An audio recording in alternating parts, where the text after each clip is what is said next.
15 লাখ টাকার ছাগল কাণ্ডে দিশেহারা জাতীয় রাজস্ব বোর্ডের কর্মকর্তা মতিউর রহমান একের পর এক আসছে তার বিপুল সম্পদ আর পরিবারের বিলাসী জীবনের তথ্য। তবে এসব নিয়ে মুখ খুলছেন না মতিউর। এদিকে দেশ ছেড়েছেন তার আলোচিত ছেলে এবং দ্বিতীয় স্ত্রী। ফয়সাল হোসেন জানাচ্ছেন বিস্তারিত।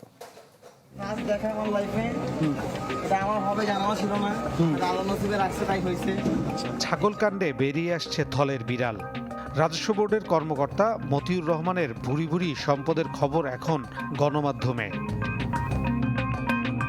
কাগজে কলমে মতিউর রহমানের বেতন ৭৮,০০০ টাকা, কিন্তু বিলাসী জীবনযাপন তার পুরো পরিবারের। একটি গণমাধ্যমে সাক্ষাৎকার দেওয়ার সময় তার হাতে দেখা গেছে সুইজারল্যান্ডের রোলেক্স ব্র্যান্ডের ঘড়ি, যার বাজার মূল্য $৩০,০০০, টাকার অঙ্কে ৩২ লাখ, আর পরনে গুচি ব্র্যান্ডের বেল্ট, যার দাম ৭০,০০০ টাকারও বেশি। আপনারা যদি ১ টাকার দুর্নীতি কোথাও বের করতে পারেন, যে মতিউর রহমান কাস্টমস কমিশনারের দায়িত্ব পালন করাকালীন ১টি টাকার দুর্নীতি করেছে, তাহলে যা বলবেন আমি মেনে নেব। গাজীপুরের খিলগাঁও এলাকায় প্রথম স্ত্রী লায়লার নামে গড়েছেন আপন ভুবন নামে একটি রিসোর্ট। সেখানে সপরিবার নিয়ে অবকাশে যান মতিউর। নগদের কাছে সব গ্রাহকই প্রিয়, তাই তো সারা দেশে ক্যাশ আউট চার্জ সবচেয়ে কম। এছাড়া গ্রামের বাড়ি বরিশালে রয়েছে বিলাসবহুল ডুপ্লেক্স বাড়ি। অভিযোগ আছে নরসিংদীর রায়পুরায় ওয়ান্ডার পার্কের মালিকও মতিউরের পরিবার, আর নাগরিয়াকান্দি ব্রিজ এলাকায় গোল্ডেন পার্কে রয়েছে তার মালিকানা।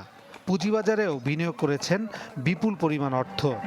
পার্কের বয়স হচ্ছে ৩ বছরের জমজম হয়েছে আর কি। আর মালিকের নাম হচ্ছে মতিবর, আর বোন নাম হচ্ছে লাকি ম্যাডাম। মালিক হয়েছে ডক্টর মতিউর রহমান। আচ্ছা, এটা হলো সে করছে তার পরিবারের নামে, এটা প্রচার। ১৫ লাখ টাকা ছাগল কেনা ইস্যুতে আলোচিত ইফাতকে নিজের ছেলে দাবি না করলেও অনুসন্ধানে জানা যায় মতিউরের দ্বিতীয় স্ত্রীর সন্তান ইফাত। এছাড়া বিদেশে তার অন্য সন্তানের বিলাসবহুল জীবনের খবর এসেছে সামাজিক যোগাযোগ মাধ্যমে। খোঁজ নিয়ে জানা যায় দুদকে মতিউর রহমানের নামে বেশ কয়েকবার অভিযোগ দেয়া হলেও নেওয়া হয়নি ব্যবস্থা। তবে দুদক আইনজীবী জানান, অভিযোগ পেলে যাচাই করে নেওয়া হবে ব্যবস্থা। এই ধরনের অফিসার যদি এই ধরনের কাজের যদি পত্রিকার খবরের শিরোনাম হয়, সেটা কিন্তু কোনো মানুষই ভালোভাবে দেখে না। যদি এনভিআর মনে করে এটা দুদিকে পাঠানো উচিত, পাঠাবে, আর যদি মনে করে পাঠানো উচিত না, তাহলে পাঠাবে না। তো কাজে এই বিষয়গুলো আমার মনে হয় এখানে খুব ভালো করে এক্সামিন করা উচিত। এসব অভিযোগের বিষয় জানতে মতিউর রহমানের বাসায় গিয়ে দেখা মেলেনি, রিসিভ করেননি ফোনও। ফয়সাল হোসেন, চ্যানেল 24, ঢাকা।